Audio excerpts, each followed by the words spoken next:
رمضان كريم كريم كريم شهر عظيم عظيم عظيم رمضان كريم كريم كريم شهر عظيم. السلام علیکم ورحمۃ اللہ وبرکاتہ. اشہد ان لا الہ الا اللہ وحدہ لا شریک لہ واشہد ان محمدا عبدہ ورسولہ. آج پارہ نمبر 19 ہم شروع کرنے جا رہے ہیں. سورۃ الفرقان آیت نمبر 28 ہے کہ جب کل قیامت والے دن لوگ اپنے برے انجام کو دیکھیں گے تو اس وقت خواہش کریں گے یا ویلتا لیتنی لم اتخذ فلانا خلیلا، کاش کہ فلاں کو ہم نے دوست نہ بنایا ہوتا. لیکن اس وقت کسی کو افسوس اور ندامت کا کچھ فائدہ حاصل نہیں ہوگا.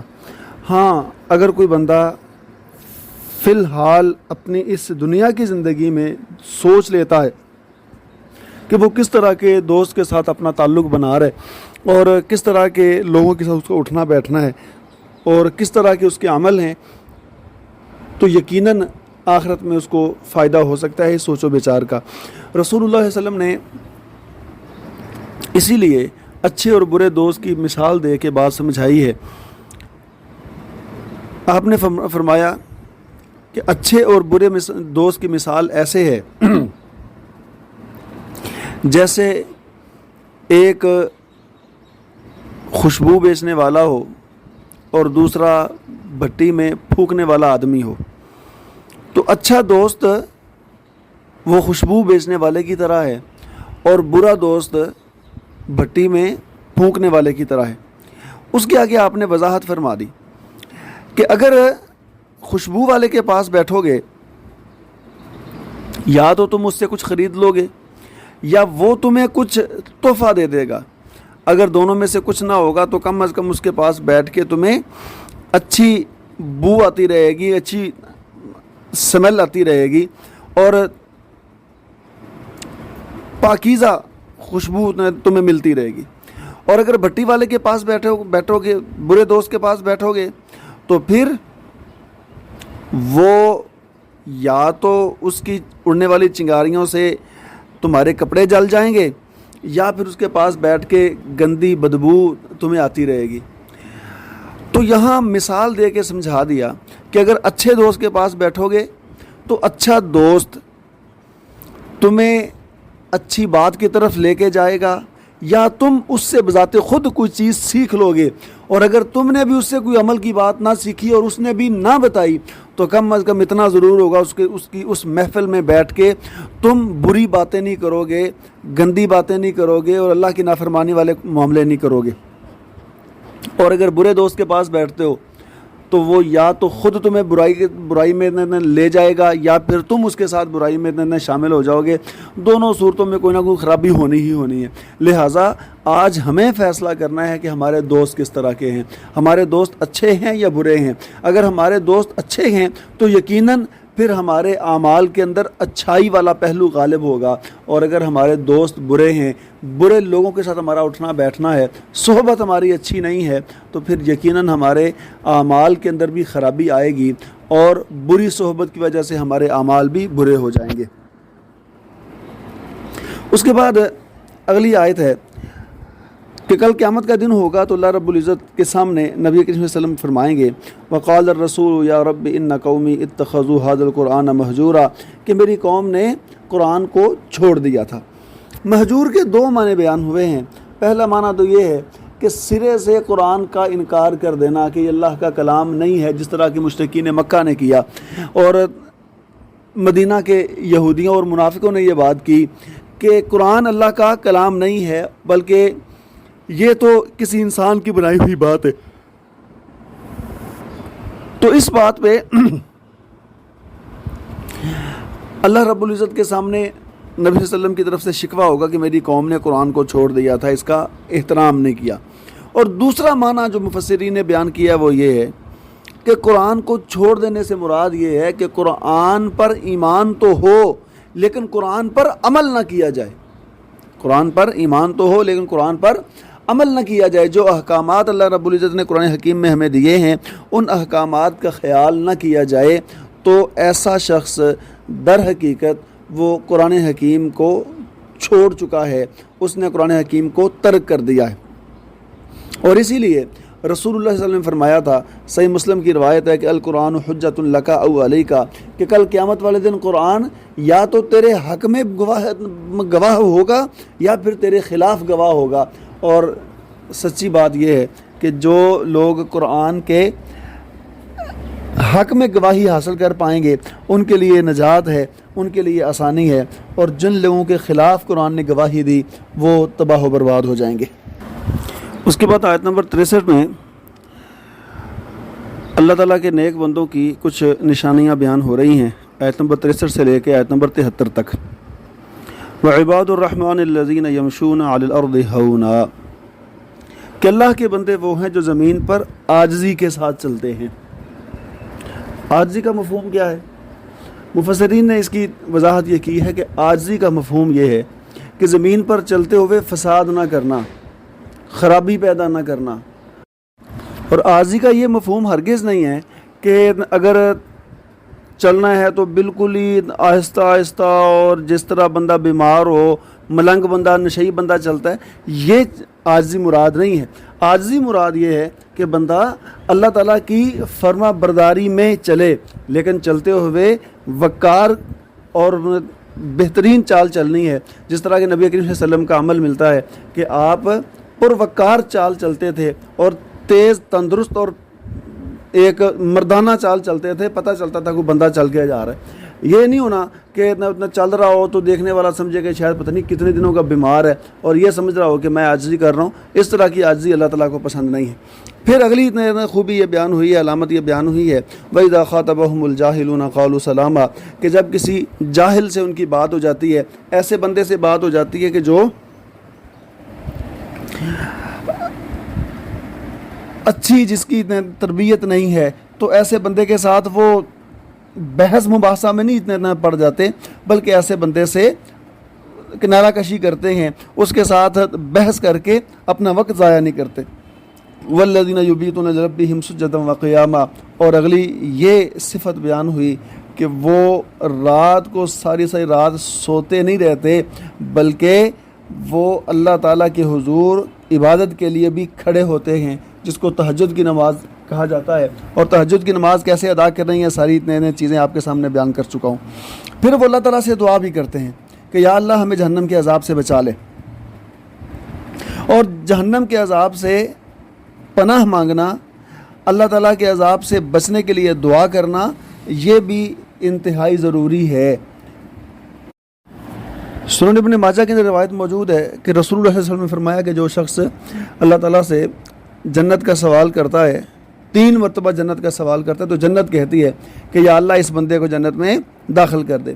اور جو بندہ جہنم سے پناہ مانگتا ہے 3 مرتبہ، تو اس کے لیے جہنم کہتی ہے کہ یا اللہ اس بندے کو جہنم سے آزاد کر دے۔ تو کس طرح دعا مانگنی ہے؟ دوسری روایات میں یہ الفاظ موجود ہیں کہ اللہم انی اسألک الجنت، اللہم انی اسألک الجنہ۔ جو بندہ اس طریقے سے 3 مرتبہ یہ دعا کرتا ہے تو اس کے لیے جنت بھی دعا کرتی ہے کہ یا اللہ اس کو جنت کا داخلہ عطا کر دے۔ اور جو بندہ جہنم سے پناہ مانگتا ہے، اللہم اجرنی من النار، اللہم اجرنی من النار، یا اللہم اجرنا من النار، ٹھیک ہے، تو اس طرح کے دونوں الفاظ یہ ثابت ہیں۔ تو جو بندہ یہ دعا 3 مرتبہ پڑھتا ہے تو جہنم اس کے لیے دعا کرتی ہے کہ یا اللہ اس کو جہنم سے آزاد کر دے۔ تو ایک روایت میں 7 مرتبہ کے الفاظ بھی ملتے ہیں اور ایک روایت میں 3 مرتبہ کے الفاظ بھی ملتے ہیں۔ اور اس کے بعد ان مومنوں کی اور اللہ کے بندوں کی یہ صفت بھی ہے کہ وہ خرچ کرتے ہوئے درمیانہ راستہ اختیار کرتے ہیں، نہ تو فضول خرچی کرتے ہیں اور نہ ہی اپنا ہاتھ روکتے ہیں، اور اللہ کے علاوہ کسی اور کو نہیں پکارتے۔ وَلَا يَقْتُلُونَ النَّفْسَ الَّتِي حَرَّمَ اللَّهُ إِلَّا بِالْحَقِّ، اور کسی بھی جان کو وہ قتل نہیں کرتے سوائے ان کے کہ جن کو قتل کرنا اللہ نے جائز قرار دیا ہے۔ تو وہ کون ہیں جن کو قتل کرنا اللہ نے جائز قرار دیا ہے؟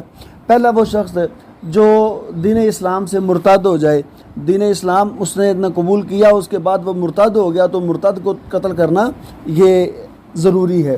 اسی طرح اگر کوئی شخص کسی کو قتل کر دیتا ہے تو قصاص اور بدلے میں اس کو قتل کرنا یہ بھی اللہ کی طرف سے اجازت ہے۔ اور اگر کوئی شخص شادی شدہ ہو اور شادی شدہ آدمی زنا کرتا ہے تو اس کے لیے بھی قتل کی سزا مقرر کی گئی ہے۔ تو یہ چیزیں ہیں، ان کے علاوہ وہ کسی کو قتل نہیں کرتا۔ جہاں اللہ نے حکم دیا ہے وہ صرف اللہ کا حکم اور شریعت نافذ کرنے کے لیے کسی کو قتل کر دیتا ہے۔ اور عباد الرحمن میں سے کی علامات میں سے سب سے آخری علامت جو بیان ہوئی وہ یہ ہے والذین اذا ذکروا بآیات ربہم لم یخروا علیہا صما وعمیانا، کہ جب اللہ تعالیٰ کی آیات ان کے سامنے تلاوت کی جاتی ہیں، اللہ تعالیٰ کے احکامات کا ان پر تذکرہ کیا جاتا ہے تو وہ گونگے بہرے نہیں ہو جاتے، اندھے نہیں ہو جاتے، بلکہ اللہ تعالیٰ کے حکم کو دل کی پوری توجہ کے ساتھ سنتے ہیں، پھر اس پر عمل کرنے کی پوری کوشش کرتے ہیں۔ اور جو لوگ اللہ تعالیٰ کے احکامات کو سنتے ہیں، ایک کان سے سن کے دوسرے کان سے نکال دیتے ہیں، ان کو اس بات کی پرواہ ہی نہیں ہوتی ہے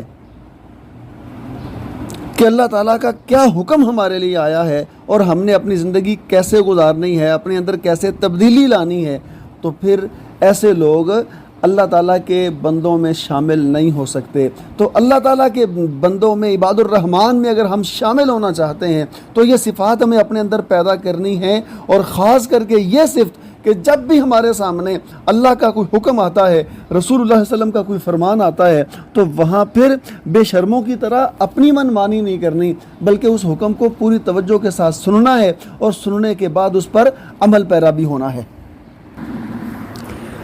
اس کے بعد حضرت ابراہیم علیہ السلام کا تذکرہ ہے کہ حضرت ابراہیم علیہ السلام نے اپنی قوم کو سمجھایا کہ جن کی تم عبادت کرتے ہو یہ کچھ نفع نقصان کے مالک نہیں ہیں۔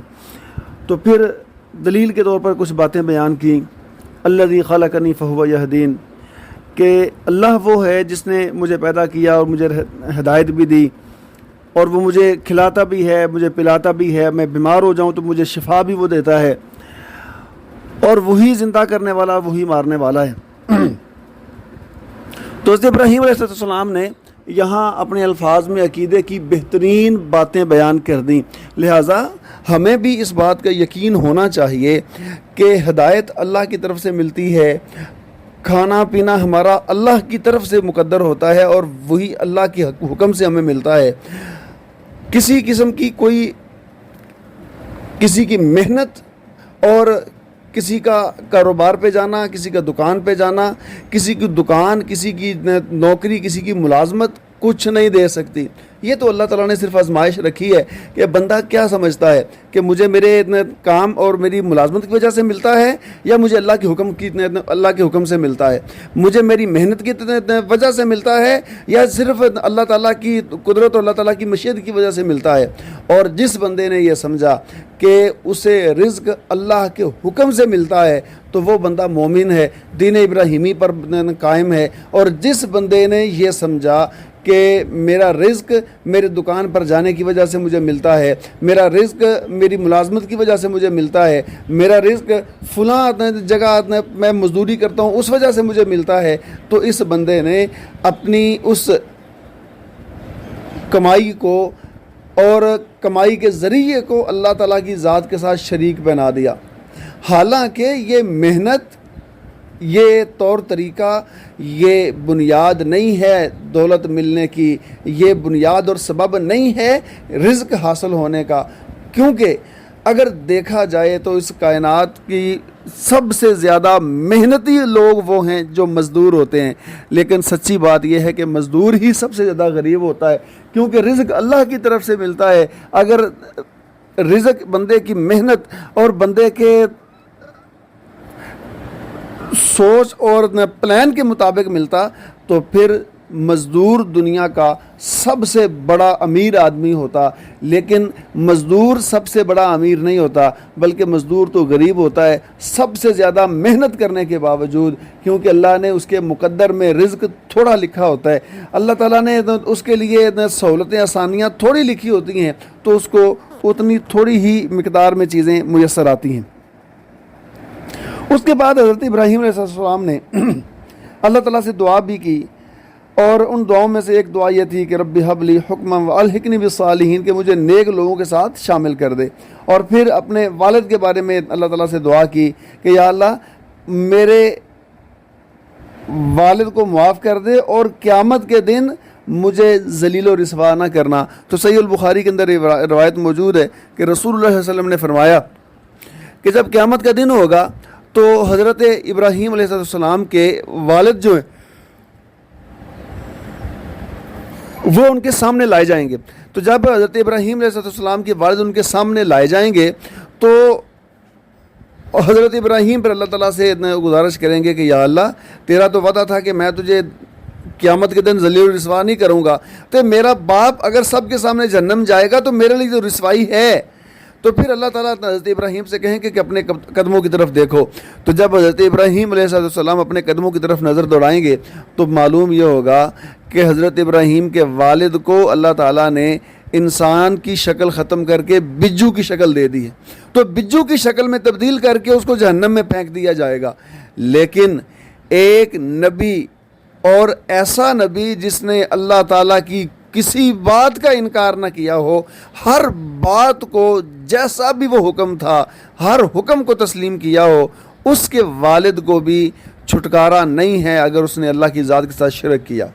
تو حضرت ابراہیم علیہ السلام کے والد کو شکل تبدیل کر کے بجو کی شکل میں بنا کے جہنم پھینک دیا جائے گا، لیکن ان کے لیے معافی نہیں ہوگی کیونکہ اس نے اللہ کی ذات کے ساتھ شرک کیا، اور مشرک کے لیے کسی صورت بھی معافی نہیں ہے۔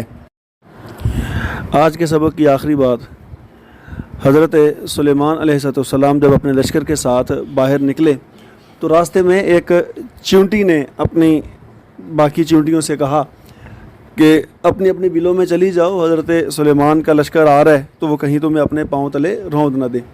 تو حضرت سلیمان علیہ السلام نے اس کی بات کو سنا اور خوش ہوئے، اور خوشی اس بات کی تھی کہ اللہ تعالیٰ نے مجھے ان جانوروں کی بات سمجھنے کا ملکہ عطا کیا ہے، مجھے اللہ نے یہ اعزاز عطا کیا ہے کہ میں مخلوقات کی، انسانوں کے علاوہ تمام مخلوقات کی بات کو سمجھ لیتا ہوں۔ اور جب نعمت اللہ تعالیٰ کی ایک یاد آئی تو پھر فوری اللہ تعالیٰ سے دعا کی، اور دعا کیا کرتے ہیں؟ رب اوزعنی ان اشکر نعمتک التی انعمت علی وعلی والدی وان اعمل صالحا ترضاه، کہ حضرت سلیمان علیہ السلام نے اللہ تعالیٰ سے نعمتوں پر شکر کرنے کی توفیق مانگی اور نیک اعمال کرتے ہوئے اللہ کی رضا کو تلاش کرنے کی توفیق مانگی۔ تو اس سے ہمیں سب سے پہلی بات تو یہ سمجھ آئی کہ جب بھی اللہ تعالیٰ ہمیں کوئی نعمت عطا کریں، وہ ایسی ہر نعمت ہی ہماری ضرورت ہوتی ہے، لیکن کچھ نعمتیں ایسی ہوتی ہیں جو کچھ خاص ہوتی ہیں ہمارے لیے۔ تو جب اس طرح کی کوئی چیز ملے تو پھر ہمیں اللہ کا زیادہ سے زیادہ شکر کرنا چاہیے۔ ہر نعمت پر شکر کرنا ہے، لیکن اگر کوئی خاص نعمت ہو تو پھر اس پر زیادہ سے زیادہ شکر کرنا ہے۔ یہی ایک مسلمان کی پہچان ہے۔ اور دوسری بات یہ سمجھ آتی ہے کہ بندہ اللہ کا شکر اور نیک اعمال اسی وقت کر سکتا ہے جب اللہ اسے توفیق دیتے ہیں۔ اگر اللہ توفیق نہ دیں تو بندے کو نیک اعمال کرنے کی جرت نہیں ہوتی اور بندہ نیک اعمال نہیں کر پاتا۔ تو یہ اللہ تعالیٰ کی توفیق ہوتی ہے۔ توفیق ہے کیا؟ توفیق کہتے کسے ہیں؟ آسان لفظوں میں ہم یوں کہتے ہیں کہ اللہ تعالیٰ کا کسی بندے کے لیے راستہ آسان کر دینا، کسی بندے کے لیے راستہ آسان کر دینا۔ اگر وہ نیکی کی نیت کرتا ہے تو اللہ تعالیٰ اس کے لیے نیکی کا راستہ آسان کر دیں، تو یہ اللہ کی طرف سے جو راستہ آسان کر دیا گیا ہے یہ اس اللہ کی طرف سے دی گئی توفیق ہے۔ یقیناً اللہ تعالیٰ کی توفیق کے بغیر بندہ کوئی عمل نہیں کر سکتا۔